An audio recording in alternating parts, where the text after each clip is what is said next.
Hi everyone, welcome to the channel. ఈ వీడియోలో vegetable juice ఎలా ప్రిపేర్ చేసుకోవాలో తెలుసుకుందాం.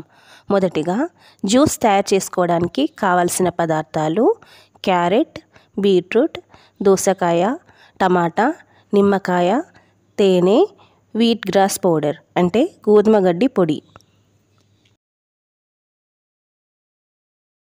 మొదటిగా కూరగాయలను శుభ్రంగా కడగండి. ఆ తర్వాత చిన్న చిన్న ముక్కలుగా కట్ చేసుకోండి. ఈ వెజిటేబుల్స్ని జ్యూసర్లో వేసి 2 గ్లాసుల నీళ్ళు పోయండి. ఆ తర్వాత జ్యూస్ పట్టండి.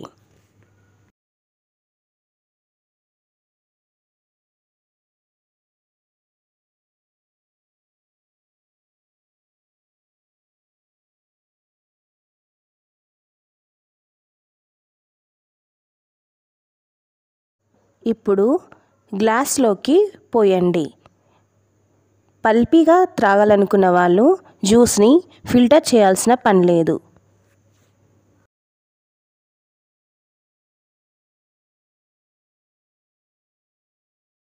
ఇందులో వీట్ గ్రాస్ పౌడర్ వేయండి. టేస్ట్కి సరిపడా తేనె వేసి కలపండి. ఇప్పుడు నిమ్మరసం కొద్దిగా ఇందులో వేయండి. ఇప్పుడు మనకు వెజిటేబుల్ జ్యూస్ రెడీ అయింది. ఈ జ్యూస్ త్రాగడం వలన హెయిర్ గ్రోత్ అవుతుంది, స్కిన్కి గ్లో వస్తుంది, వెయిట్ కంట్రోల్లో ఉంటుంది, హిమోగ్లోబిన్ పెరుగుతుంది. రక్తహీనత ఉన్న వాళ్ళు డైలీ త్రాగవచ్చు. చర్మంపై పిగ్మెంటేషన్స్ తగ్గుతాయి, స్కిన్ టోన్ కూడా పెరుగుతుంది. ఈ వీడియో మీకు నచ్చినట్లయితే లైక్ చేయండి, ఇతరులకు షేర్ చేయండి. ఇలాంటి వీడియోస్ కోసం ఈ ఛానల్ని సబ్స్క్రైబ్ చేసుకోవడం మాత్రం మర్చిపోకండి.